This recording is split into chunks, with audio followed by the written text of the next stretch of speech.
Chapter 1. New Year, New Plans. Harry Kross had never been one for grand resolutions. He didn't vow to run marathons or learn Mandarin or finally master the art of sourdough. His ambitions were quieter, more practical, like remembering to floss every night or finally organizing the junk drawer that had become a Bermuda Triangle for batteries and rubber bands. But this year felt different. It was New Year's Eve, and Harry sat cross-legged on his living room floor, a glass of sparkling cider sweating on the coffee table beside him. Roger, his sleek black cat, sprawled across the couch like a miniature panther surveying its kingdom. The only kingdom, Harry thought wryly, where the ruler demanded belly rubs and gourmet kibble. The muted glow of the TV flickered against the walls, counting down the last minutes of the year. Harry barely noticed. His mind was elsewhere, on a pecan tree at the far end of his backyard and the family of squirrels that had claimed it as their fortress. He'd been watching them for months, fascinated by their acrobatics and audacity. They were big, red, and brazen, leaping from branch to branch like tiny daredevils. He'd named them the Jetsons, partly because they reminded him of the cartoon family and partly because they seemed to live in a futuristic squirrel utopia compared to the scraggly gray freeloaders that haunted the neighborhood. Harry swirled the cider in his glass, staring at the bubbles. This is it, he thought. This is the year I finally do it. His resolution was simple, a full-length wildlife documentary. Not a 5-minute clip for social media, not a quirky montage of Roger's daily naps, though Roger's previous starring roles had earned him a cult following among Harry's friends. No, this would be the real deal. A year-long chronicle of the Jetsons, from spring blossoms to winter frost. Hundreds of hours of footage, edited into something beautiful, something that mattered. Harry smiled at the thought, then jumped when two glowing green eyes appeared in the shadows near the hallway. "Roger," he muttered, pressing a hand to his chest. "You've got to stop doing that." The cat blinked slowly, tail flicking with smug indifference. Harry shook his head, chuckling under his breath. It was ridiculous, really, how a creature that weighed 12 pounds could trigger some ancient alarm in his brain. Those eyes in the dark, that predatory stillness, it was like staring down a jungle cat, except this one demanded treats and occasionally knocked over his coffee mug for sport. "Lizard brain," Harry said aloud, as if naming the phenomenon would make it less embarrassing. "You're a lethal predator who happens to like belly rubs. Congratulations." Roger yawned, unimpressed. Harry grabbed his notebook from the coffee table and flipped to a fresh page. He wrote in bold letters, "Project Jetson. A year in the trees." Underneath, he scribbled a timeline. January to March. Build the squirrel mansion. Spring through winter. Film, edit, obsess. He could already picture it. The sweeping shots of sunlight filtering through pecan leaves. The close-ups of tiny paws clutching nuts. The drama of squirrel politics unfolding in real time. He grinned, feeling that rare spark of excitement that his office job never quite delivered. He liked his work well enough. Steady hours, decent pay, no soul-crushing micromanagement. But it wasn't passion. This was different. This was the thing that made him feel alive. The TV erupted in cheers as the countdown hit 0. Fireworks crackled faintly in the distance. Harry raised his glass in a solitary toast. "To the Jetsons," he said. "And to not screwing this up." Roger leapt onto the coffee table, sniffed the rim of the glass, and promptly knocked it over. Harry sighed. "Great start, buddy." The next morning, Harry stood at the back door, mug of coffee in hand, staring at the pecan tree like a general surveying a battlefield. The branches were bare now, skeletal against the pale winter sky, but he could imagine them lush and green come spring. He could imagine the mansion he was about to build, a sprawling squirrel palace with waterproof walls and chicken wire entrances to keep the birds from staging a coup. He took a sip of coffee, already planning the supply list: plywood, nails, mesh, weatherproof sealant. He'd need a ladder too, a tall one, and maybe a helmet because gravity had a personal vendetta against him. Roger padded up beside him, tail curling like a question mark. Harry glanced down. "Don't look at me like that," he said. "You're not allowed to hunt the Jetsons. This is a documentary, not a horror film." Roger blinked, which Harry interpreted as "we'll see about that." Harry set his mug down and grabbed his coat. Time to make this resolution real. By afternoon, the living room looked like a hardware store had exploded. Lumber leaned against the wall, rolls of mesh sprawled across the rug, and a toolbox sat open like a treasure chest of sharp, intimidating objects. Harry knelt beside it, flipping through screws and brackets, wondering if he'd bitten off more than he could chew. "Step 1, he muttered. "Don't nail your hand to the tree." Roger perched on the arm of the couch, watching with predatory interest. Harry could almost hear the cat's thoughts. This is going to be good. Harry spent the next hour sketching blueprints that looked more like abstract art than architecture. He erased, redrew, cursed softly, and finally settled on a design that wouldn't collapse under the weight of a squirrel family, or his pride. As he worked, a strange sensation prickled at the back of his neck. He paused, pencil hovering over the page, and glanced toward the window. Nothing. Just the yard, the tree, the pale winter light. Still, he couldn't shake the feeling, like someone was watching. Harry frowned, shrugged, and went back to his sketch. Probably just his imagination. Or maybe Roger's judgmental stare was getting to him. Either way, the plan was set. Tomorrow, construction would begin. And with it, the first chapter of a story Harry didn't yet know he was writing. A story about squirrels, yes, but also about unexpected friendships, second chances, and the kind of love that sneaks up on you when you're too busy arguing with a cat. Chapter 2. The Mansion Project. By the second week of January, Harry's backyard looked like a construction zone designed by someone who had watched exactly one DIY video and then decided to wing it. Which, to be fair, was exactly what happened. The pecan tree stood tall and bare, its branches clawing at the winter sky like skeletal fingers. Harry squinted at it from the deck, hands on his hips, as if sheer determination could bend physics to his will. Okay, he said aloud. You're about to become the Ritz-Carlton of squirrel real estate. Roger, perched on the railing like a furry gargoyle, flicked his tail in what Harry interpreted as skepticism. The cat had been sulking ever since Harry announced the project. Roger didn't like competition, and the idea of a squirrel mansion in his backyard was apparently an affront to his feline sovereignty. Harry ignored the judgmental tail flick and grabbed his toolbox. He had plywood, nails, mesh, and a vague sense of optimism. What he didn't have was experience, or balance, or, as it turned out, a ladder tall enough to reach the higher branches. The first attempt was humbling. Harry climbed halfway up the tree, clutching a plank under one arm and a hammer in the other, only to realize he had no way to secure the plank without defying gravity. He tried wedging it between two branches, which worked for approximately 3 seconds before the plank slid down and smacked him on the shin. Perfect, he muttered, hopping in pain. Just what I needed.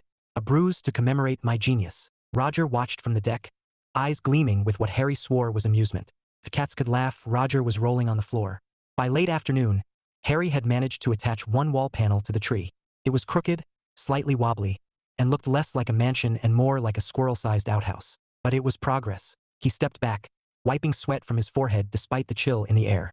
Not bad, he said, mostly to convince himself. Rome wasn't built in a day. Neither was whatever this is. Roger leapt down from the railing and padded over, sniffing the base of the tree with disdain. Harry crouched beside him. Listen, buddy, he said. You're going to have to coexist with the Jetsons. No hunting, no terrorizing, no midnight raids. Got it. Roger blinked slowly, which Harry translated as absolutely not. Harry sighed. We'll revisit this conversation. Over the next few weeks, the mansion began to take shape. Harry worked evenings and weekends, braving cold winds and the occasional nosy neighbor who wandered by with questions like, "You building a tree fort for yourself?" Or, "Is this some kind of art installation?" Harry's answers varied depending on his mood. Sometimes he explained the documentary plan in detail, which usually earned him polite nods and quick exits. Other times he just said, "Yep," and let them wonder. The design evolved as he went. Waterproof panels, multiple entrances, chicken wire mesh to keep the birds from evicting the squirrels. He even added a tiny balcony because why not? If you're going to build a squirrel mansion, you might as well go all in. By early March, the project was complete. Harry stood on the deck, hands in his pockets, admiring his handiwork. The mansion wrapped around the trunk like a wooden embrace, sturdy and snug, with little ramps leading to the entrances. It looked good, better than he expected, almost professional. Roger sat beside him, tail flicking like a metronome of disapproval. "Don't give me that look," Harry said. "You'll thank me when you're famous. This documentary is going to put us on the map." Roger yawned, unimpressed. Harry chuckled and turned his gaze to the tree. The Jetsons had already moved in, darting in and out of the entrances like excited tenants. He felt a surge of pride and relief. The hardest part was done. Now came the fun part, filming. He imagined the shots he'd capture from his perch on the deck. The pecan tree was 50 yards away, far enough to keep the squirrels comfortable but close enough for a clear view. The rest of the yard was open, a perfect stage for his tiny actors. Harry grinned. This was it. The beginning of something big. Or at least something squirrel-sized. That night, as he sat on the couch with Roger sprawled across his lap, Harry felt that prickling sensation again, the sense of being watched. He glanced toward the window, but the yard was dark, the tree a silhouette against the moonlight. "Probably just my imagination," he murmured, scratching Roger behind the ears. Still, he couldn't shake the feeling, and he had no idea that someone had been watching all along. Chapter 3. The Girl in Purple. Harry was in the middle of a heated argument with Roger when the voice startled him. "No hunting," Harry said firmly, pointing a finger at the cat like a stern parent. "I mean it. You so much as twitch toward that tree, and you're grounded." Roger blinked slowly, tail flicking in lazy defiance. Harry could practically hear the feline sarcasm. "Sure, pal. Whatever helps you sleep at night." He was about to launch into a lecture on coexistence when a small, shy voice floated across the yard. "What are you doing?" Harry jerked upright, heart thudding. He spun toward the sound and froze. A girl stood at the edge of his deck, maybe 8 years old, bundled in a purple windbreaker and matching snow boots with fur trim. Her brown hair peeked out from under a knit hat, and her green eyes were wide with curiosity, the kind of eyes that didn't miss a thing. Harry blinked, trying to process the sudden appearance of a child in his backyard. Hi. The girl didn't answer right away. Her gaze was locked on the camera equipment spread across the deck. Tripod, lenses, cables, all neatly arranged like a miniature film studio. She stepped closer, boots crunching on the frosty boards. Is that a real camera? She asked, voice tinged with awe. Harry cleared his throat. Yep, real as it gets. What are you filming? Her eyes darted to the pecan tree, then back to him. Is it a movie? Harry hesitated, then smiled. Actually, yeah, kind of. I'm making a documentary. Her jaw dropped. A movie? About what? Squirrels, Harry said, deadpan. The girl blinked. Squirrels? Big red ones, he added, gesturing toward the tree. There's a family living in that pecan tree. I'm gonna film them all year and make a wildlife documentary. For a moment, she just stared at him. Then her face lit up like a Christmas tree. That's awesome, she squealed, running up the steps and onto the deck before Harry could react. She skidded to a stop beside the tripod, eyes shining. Can I help? Please? I'm really good at holding stuff, and I can be quiet. Mostly. Harry blinked, thrown by the sudden enthusiasm. Well, he wasn't opposed to help. Filming squirrels was a one-man operation, and an extra pair of hands wouldn't hurt. But he wasn't stupid. Even complete benevolence would be met with skepticism these days, and rightly so. He wasn't about to let a kid hang out unsupervised. I don't mind, he said carefully, but your parents would need to come over and meet me first, and one of them would need to be here whenever you visit. Deal? The girl threw her hands up in a victory pose. Yes, she shouted, spinning on her heels. I'll tell my mom. Wait, what's your... Harry started, but she was already halfway down the driveway, purple jacket flashing like a beacon.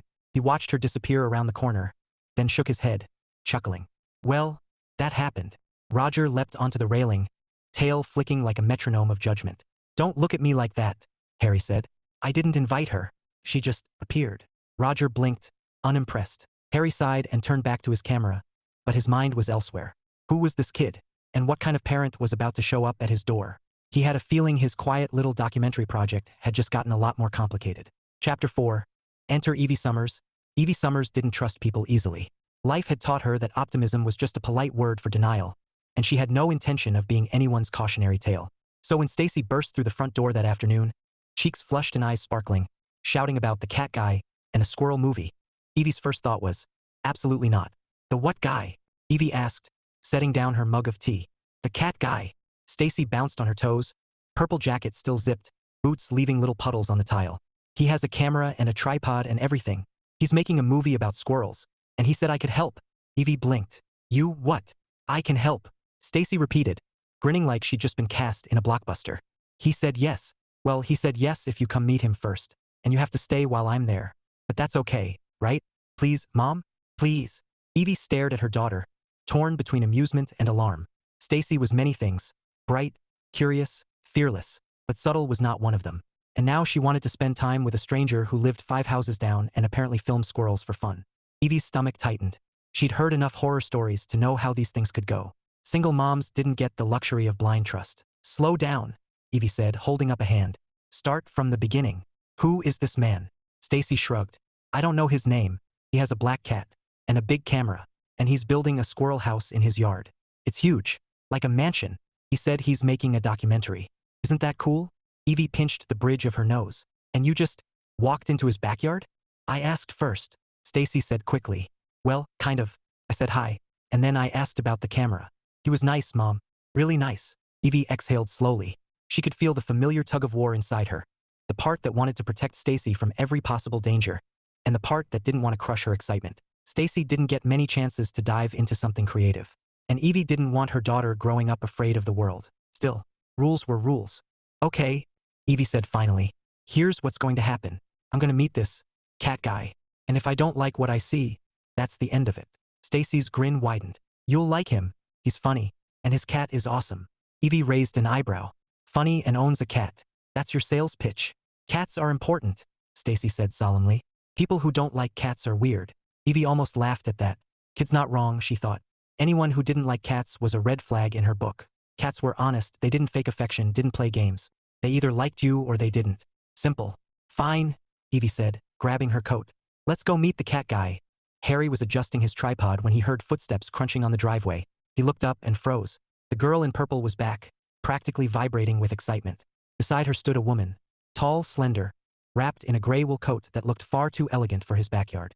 Her brown hair spilled over her shoulders, and her green eyes, Stacy's eyes, were sharp, assessing, like a detective sizing up a suspect. Harry straightened, suddenly aware of the sawdust on his jeans and the smudge of grease on his hand. Great. First impression. Handyman chic. Hi, he said, forcing a smile. You must be Mom. The woman's lips curved into something that wasn't quite a smile. Evie Summers, she said. Her voice was calm, but there was steel underneath. And you are Harry Kross. He wiped his hand on his jeans and offered it. Nice to meet you. Evie hesitated, then shook his hand briefly. Her grip was firm, her gaze unwavering. Harry felt like he was being scanned for hidden weapons. So, Evie said, glancing at the camera gear, you're making a movie? A documentary, Harry corrected. About squirrels. Evie blinked. Squirrels. Big red ones, Harry said, deadpan. They live in that pecan tree. I built them a house. He gestured toward the mansion, which gleamed proudly in the winter light. Evie followed his gaze, eyebrows lifting. That's elaborate. Harry shrugged. Go big or go home. Stacy giggled. See, Mom? He's cool. Evie didn't look convinced. And you want my daughter to help you? Harry held up his hands. Only if you're comfortable with it. I told her you'd need to be here whenever she visits. No exceptions. Evie studied him for a long moment. Harry met her gaze, steady and unflinching. He wasn't great at small talk, but he was good at honesty, and right now that felt like the only card worth playing. Finally, Evie nodded. All right, she said. I'll stay. Stacy let out a cheer loud enough to startle Roger, who had been lurking under the deck. The cat strutted into view, tail high, eyes gleaming like polished jade. Oh, Stacy squealed. Roger. Evie glanced down at the cat, and something softened in her expression. You have a black cat, she said almost to herself. Harry grinned. Deal breaker. Evie's lips twitched. Something like that. Roger leapt onto the railing, demanding attention with a regal flick of his tail. Evie reached out instinctively, scratching behind his ears. Roger purred like a motorboat. Harry watched, amused. Well, he said, looks like you passed his background check. Evie laughed. Just a little, but enough to make Harry's chest feel unexpectedly warm. Maybe this documentary was going to be more interesting than he thought. Chapter 5. First impressions deepen. Evie hadn't planned to stay long. Her intention was simple. Meet the man, confirm he wasn't a lunatic, and leave with Stacy before things got weird. But 10 minutes in, she was still standing on Harry's deck, watching him adjust his camera like a surgeon prepping for delicate work. Stacy hovered nearby, practically vibrating with excitement. Can I hold the lens cap? Please. Harry glanced at her, amused. Sure, but don't lose it. That thing costs more than my first car. Stacy gasped. Seriously? Harry nodded solemnly. Yep, a '98 Corolla. May it rest in peace. Evie smothered a laugh. She hadn't expected him to be funny, not in that dry, self-deprecating way that sneaks up on you. She'd expected, well, she wasn't sure what she'd expected. Someone eccentric, maybe.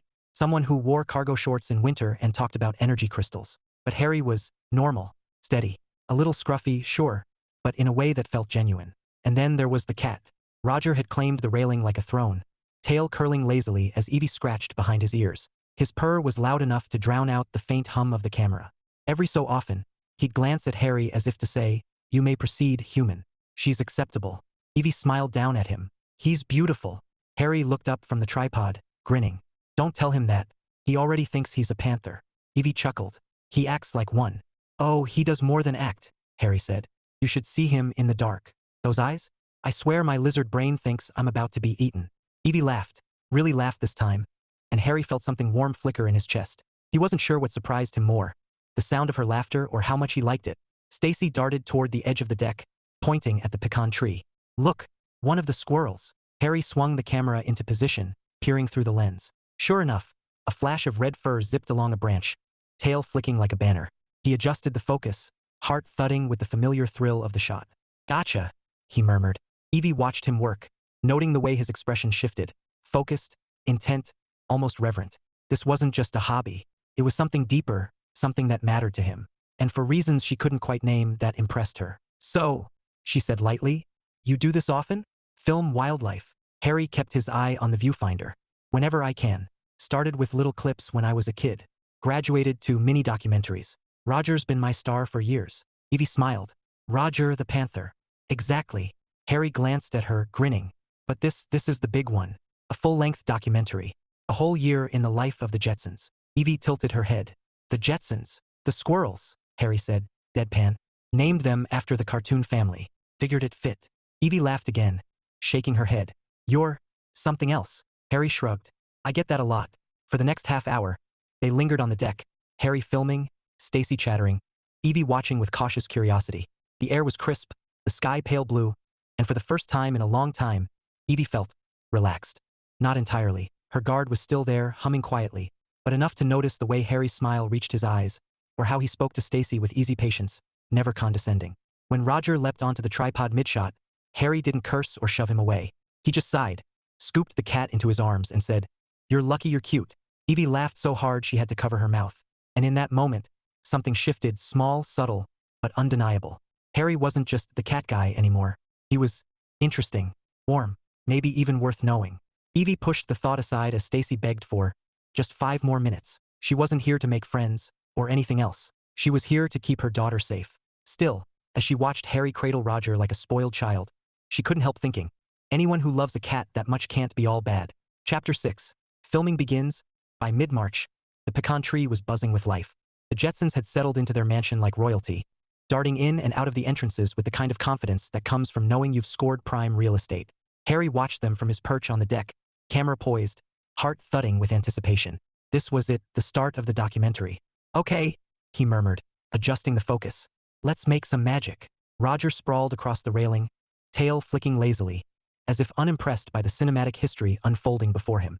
Every so often, he'd glance at the squirrels with predatory interest, and Harry would shoot him a warning look. Don't even think about it, Harry said under his breath. You're a co-star, not a villain. Roger blinked slowly, which Harry interpreted as we'll see. Stacy arrived like a burst of purple energy, bounding up the steps with a grin that could power a small city. I'm here. What do we do first? Harry smiled, handing her a small notebook. You're my assistant. That means you keep track of what we film, time, weather, squirrel activity. Think you can handle that? Stacy's eyes widened. Like a scientist? Exactly, Harry said. A squirrel scientist. Stacy puffed out her chest. I'm ready. Evie followed at a slower pace, her gray coat fluttering in the breeze. She carried a thermos in one hand and a look of mild skepticism in the other. You're really doing this, she said, glancing at the camera setup. Harry grinned. All in.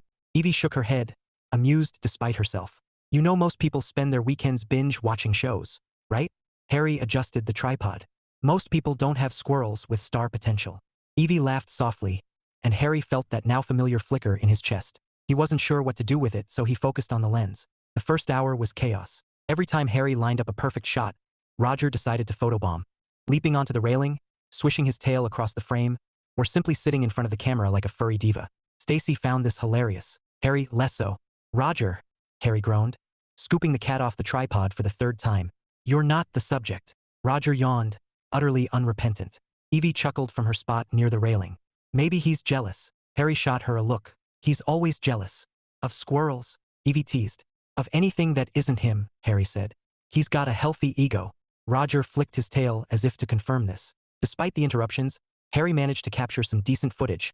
Close-ups of the Jetsons nibbling pecans, wide shots of their acrobatics across the branches. Stacy scribbled notes with the intensity of a courtroom stenographer, occasionally pausing to whisper, "This is so cool." Evie watched quietly, sipping from her thermos. She wasn't sure what surprised her more, the precision of Harry's work or the patience he showed with Stacy. He explained things without talking down to her, letting her feel like part of the team. It was nice, unexpected. When Stacy wandered over to Evie, notebook in hand, her face was glowing. "Mom, did you see? He got the shot of Jetson Jr. doing the jump." Evie smiled. "I saw." Stacy grinned. "This is the best day ever." Evie glanced at Harry, who was adjusting his lens with quiet focus. For a moment, she wondered what it would be like to have more days like this, simple, steady, filled with laughter instead of worry. She pushed the thought aside. She wasn't here for that. She was here for Stacy. Still, she couldn't deny the warmth creeping in. As the sun dipped lower, Harry packed up the equipment, satisfied with the day's work. Stacy bounced on her toes, begging to come back tomorrow. Evie gave Harry a look that said, "We'll see," but her tone was softer than before. "Thanks," she said as they headed down the steps. "For letting her help." Harry shrugged. "She's good at it." Evie smiled faintly. "She likes feeling useful." Harry nodded, watching them walk away. Stacy skipping, Evie graceful and guarded. Roger hopped onto the railing, tail curling like a question mark. Harry scratched his head. "What do you think, buddy?" Roger blinked, then leapt down and strutted toward the house like he owned the place. Harry chuckled. Yeah, me too. Chapter 7. Spring Sparks. By late April, the pecan tree had transformed into a green cathedral, its branches heavy with new leaves that shimmered in the sunlight. The Jetsons were thriving, darting across limbs, chasing each other in dizzying spirals, and occasionally pausing to nibble pecans like aristocrats at a garden party. Harry adjusted his camera, savoring the crisp clarity of the shot. The squirrels were in rare form today, and he was determined to capture every leap, every flick of those fiery tails. Got it, he murmured, grinning as Jetson Jr. launched himself from one branch to another with Olympic-level precision. Beside him, Stacy scribbled furiously in her notebook, tongue poking out in concentration. Time, 3:42 p.m., weather, sunny. Activity, epic squirrel jump. Harry chuckled. Epic, huh? Totally epic, Stacy said without looking up. Evie sat on the railing, sipping iced tea from a mason jar. Her gray coat had been replaced by a soft blue sweater that made her eyes look even greener. She seemed more relaxed these days, less guarded, more willing to laugh at Harry's dry jokes and Roger's relentless antics. Speaking of Roger, the cat was sprawled across the deck like a furry monarch, tail flicking lazily as if to remind everyone who really ran this operation. The filming break came when the squirrels vanished into their mansion for a snack. Harry lowered the camera and stretched, muscles aching pleasantly from hours of crouching and adjusting angles. Want some tea? Evie asked, holding up the jar. Harry hesitated, then smiled. Sure. She poured him a glass from the thermos she'd brought, and he accepted it with a nod of thanks. The tea was cold, sweet, and unexpectedly perfect. Not bad, he said. You could start a side hustle. Evie laughed softly. I'll add it to my list. Harry leaned against the railing, sipping his tea. For a moment, they stood in companionable silence, watching sunlight filter through the leaves. Then Evie spoke. So, why squirrels? Harry glanced at her, amused. Why not squirrels? Evie smiled. Fair point. But seriously, why this? Why now? Harry considered the question, swirling the tea in his glass. I guess, I wanted to do something that mattered to me. Something that wasn't just spreadsheets and meetings. Evie tilted her head. You don't like your job? I like it fine, Harry said. It's steady, pays the bills, but it's not passion. This, he gestured toward the tree. This feels like mine. Evie studied him for a moment, her expression softening. That's kind of amazing. Harry shrugged, suddenly self-conscious. Or crazy. Crazy in a good way, Evie said quietly. Their eyes met, and for a heartbeat, the world seemed to pause. The rustle of leaves, the distant hum of traffic, even Roger's tail flicking slowed to a lazy rhythm. Harry felt something shift inside him, subtle but undeniable. Stacy broke the spell with a triumphant shout. Mom, look, Jetson Jr.'s back. Harry chuckled, lifting the camera. Back to work. Evie smiled, but as she turned toward the tree, Harry caught the faintest hint of color in her cheeks. The rest of the afternoon passed in a blur of laughter and squirrel acrobatics. Stacy played accidental matchmaker without even trying, insisting Harry and Evie stand closer to get the best angle, chattering about how you two make a great team, and declaring that Roger likes Mom better than anyone. Harry didn't argue. He wasn't sure what to say. All he knew was that when Evie laughed at one of his dry remarks, something warm bloomed in his chest, a feeling he hadn't expected and wasn't sure he was ready for. But maybe, just maybe, he wanted to be. Chapter 8. Summer Complications. By July, the pecan tree was a jungle of green, its branches heavy with shade and secrets. The Jetsons were thriving, bolder than ever, staging midair chases and dramatic standoffs that made Harry's footage look like a squirrel soap opera. He should have been ecstatic. But lately, Harry felt like he was juggling flaming swords. Work had exploded into chaos. A surprise audit, 2 major deadlines, and a boss who suddenly discovered the word urgent had turned his steady 9 to 5 into a pressure cooker. Every evening, Harry dragged himself home, brain fried, nerves frayed, and the last thing he wanted was to stare at spreadsheets after hours. The documentary, the thing that had once felt like oxygen, was starting to feel like another obligation, and that terrified him. He was adjusting the tripod one sweltering Saturday when Evie arrived with Stacy. The summer sun painted her hair in warm gold, and for a moment, Harry forgot about deadlines and stress. Then Stacy bounded onto the deck, notebook in hand, and Harry remembered the promise he'd made. Every weekend, no matter what. Ready, Stacy chirped, oblivious to the storm brewing behind Harry's tired smile. Sure, Harry said, forcing cheer into his voice. Let's do this. Evie studied him quietly, noting the shadows under his eyes, the stiffness in his shoulders. You okay? She asked softly. Harry hesitated. Yeah, just work stuff. Evie nodded, but her gaze lingered. She knew that tone, the one people used when they were drowning but didn't want to admit it. The filming started, but Harry's focus was off. He missed shots, forgot to adjust settings, muttered under his breath when Roger knocked over a lens cap. Stacy tried to lighten the mood with squirrel commentary. Look, Mom! Jetson Jr. is doing parkour. But Harry barely smiled. Evie watched, unease curling in her chest. Stacy was growing attached to Harry, and Evie couldn't deny she was too. But what if this was a mistake? What if Harry wasn't who she thought he was? What if he was just another man who would vanish when things got hard? The thought hit harder than she expected. When Stacy ran inside to grab water, Evie stepped closer. Harry, she said quietly, if this is too much, it's fine. He cut in, sharper than intended. He winced immediately. Sorry. I don't want to quit. Evie blinked. I wasn't asking you to quit. I know, Harry said, rubbing the back of his neck. This matters to me. More than I can explain. Evie studied him, torn between empathy and old fears. She understood passion. She admired it. But she also knew how quickly passion could turn into neglect when life got messy. And she had Stacy to think about. Just don't burn yourself out, she said softly. Harry met her gaze, something raw flickering in his eyes. I'm trying. The rest of the afternoon was quiet, tension humming beneath the surface. When Evie and Stacy left, Harry sat on the deck with Roger sprawled across his lap, staring at the pecan tree like it held all the answers. This was supposed to be fun, he murmured, scratching Roger's ears. What happened? Roger purred, unconcerned. Harry sighed, feeling the weight of everything, work, the documentary, the fragile connection with Evie that he didn't want to lose. He had no idea how to fix it. But he knew one thing. He couldn't let this be the end. Chapter 9. The big red drama. August arrived like a furnace. The pecan tree shimmered under the relentless sun, its leaves whispering in the heat. Harry sat on the deck, sweat trickling down his neck, camera poised for what he hoped would be a quiet afternoon of filming. It wasn't quiet. The Jetsons were at war. Harry had noticed the signs earlier in the week. Strange chattering, frantic tail flicks, territorial lunges. But today, the drama exploded.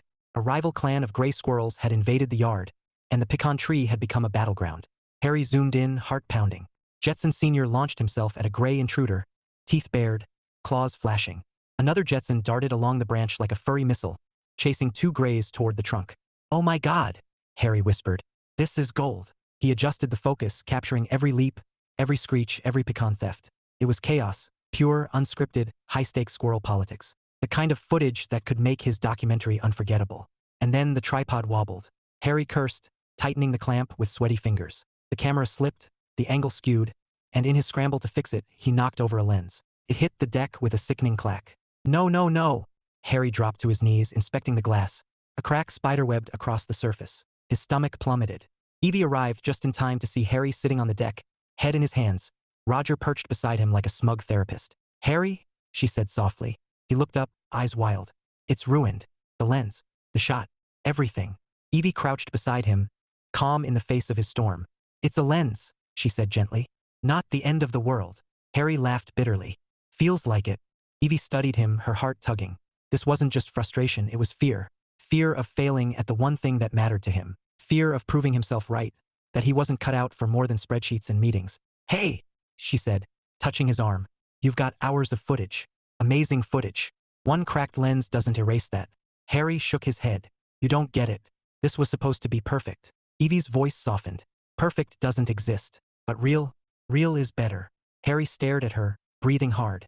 And in that moment, sweat-streaked, defeated, clinging to a dream that suddenly felt fragile, he realized how much her words mattered.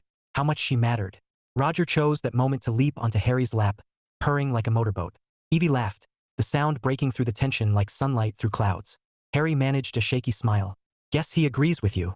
Smart cat, Evie said, scratching Roger's chin. Harry looked at her. Really looked, and something shifted.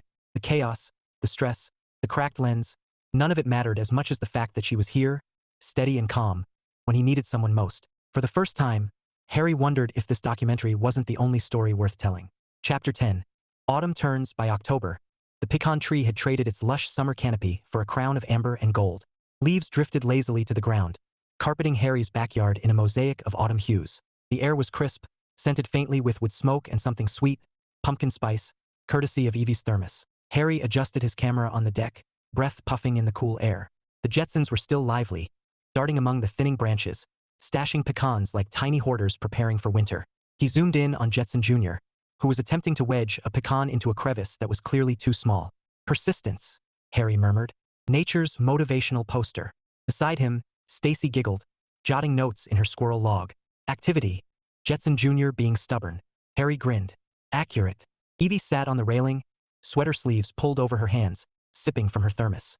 Her cheeks were pink from the chill, her hair catching the golden light like spun copper.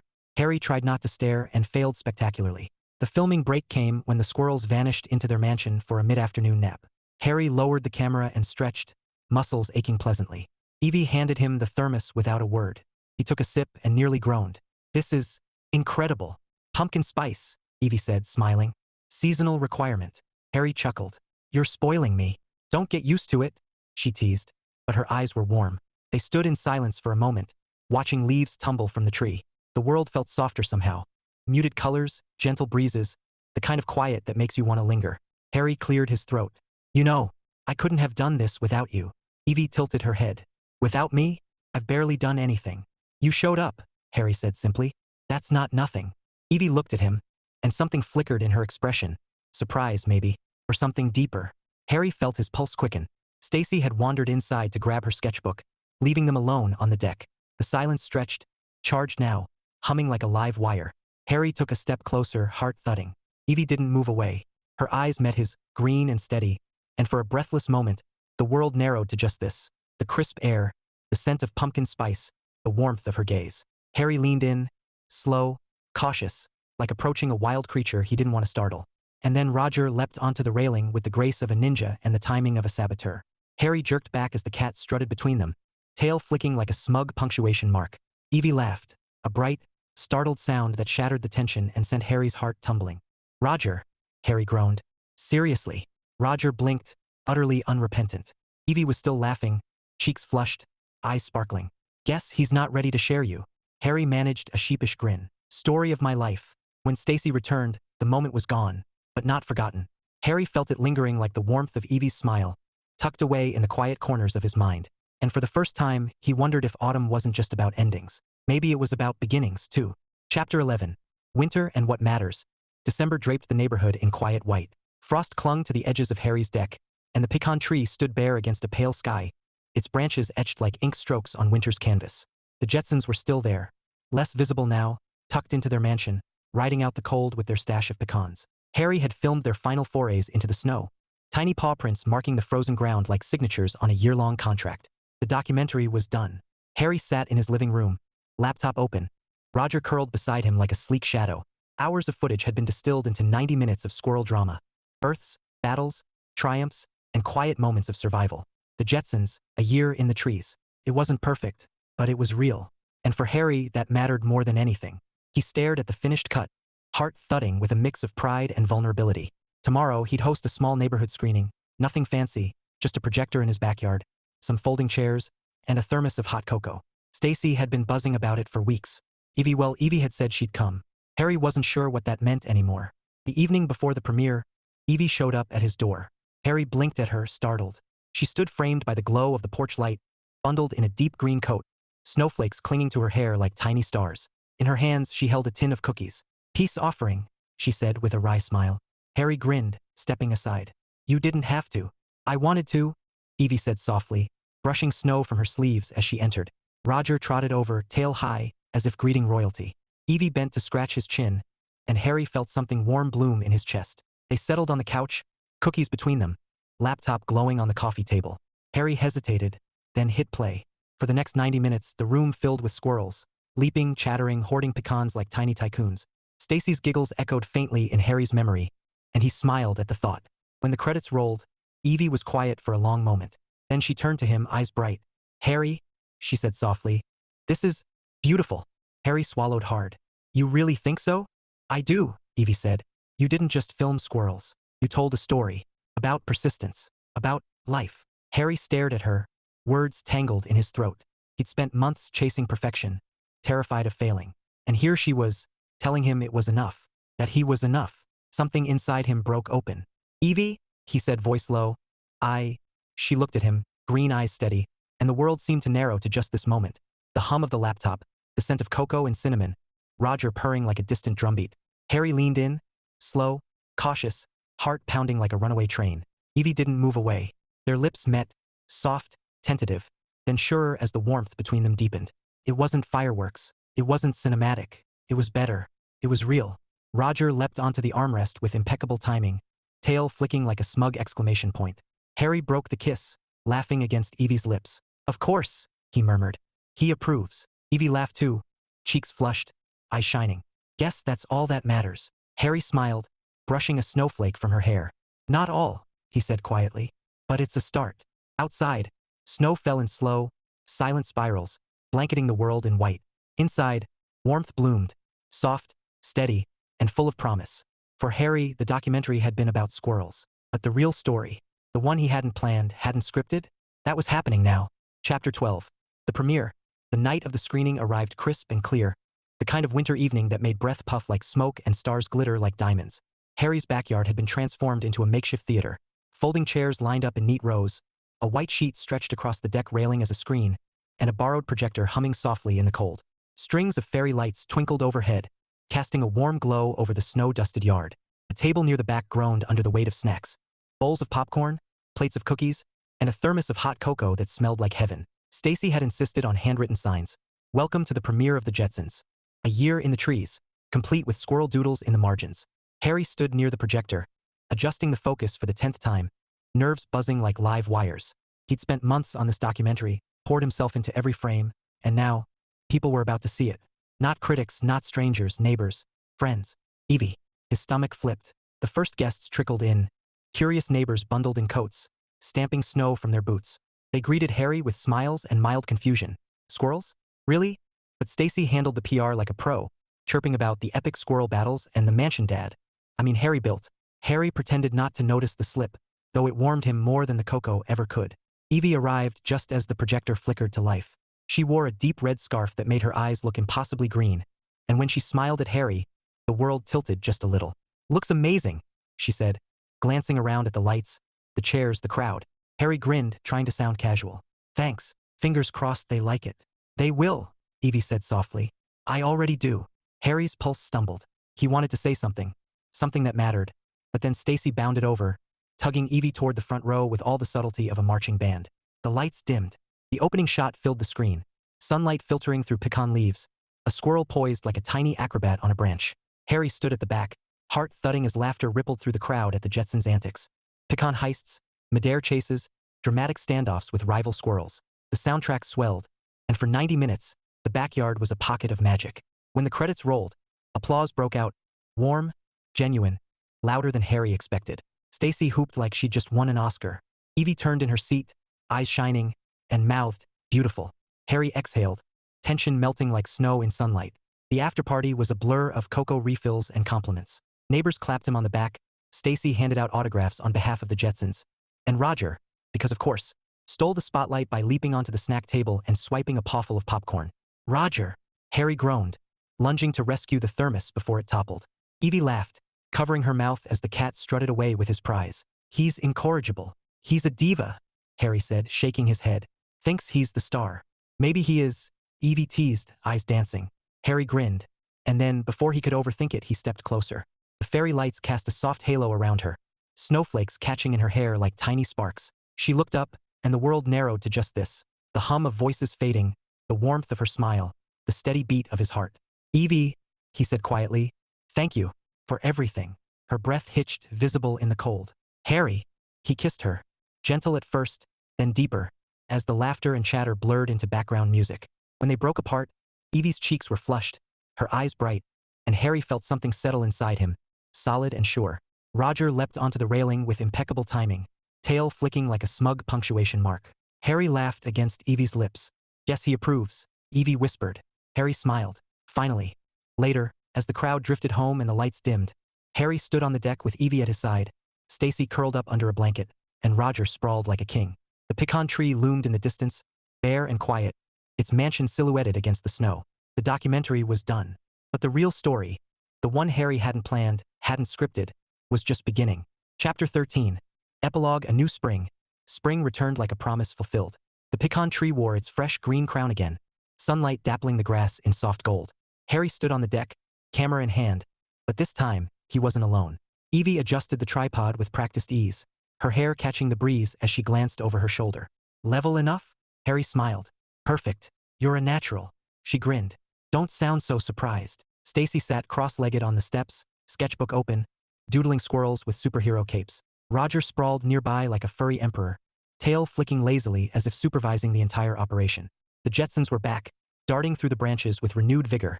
Jetson Jr. now a full-grown daredevil, leaping with reckless grace. Harry zoomed in, heart swelling with the familiar thrill of the shot. But this time, it wasn't just about the footage. It was about the laughter beside him, the warmth of Evie's hand brushing his as they adjusted the lens together. "Think they missed us?" Evie asked, nodding toward the squirrels. Harry chuckled. "They probably think we're paparazzi." "Persistent paparazzi," Evie teased. Harry grinned, then sobered slightly. "You know, I never imagined this when I started." Evie tilted her head. "The documentary?" Harry shook his head. "You." Her breath caught, visible in the soft spring light. For a moment, the world felt like it had last autumn. Quiet, charged, full of possibility. Evie smiled, slow and certain. "Neither did I." Roger chose that moment to leap onto the railing, tail curling like a question mark. Harry laughed, scratching the cat's chin. "Guess you're still the star." Evie leaned in, her shoulder brushing his. "Maybe we all are." Harry looked at her, at Stacy humming softly as she sketched, at Roger surveying his kingdom, at the squirrels dancing in the branches, and felt something settle inside him, solid and sure. This wasn't just a documentary anymore. It was a life, a story still unfolding. And for the first time, Harry couldn't wait to see what the next chapter would bring.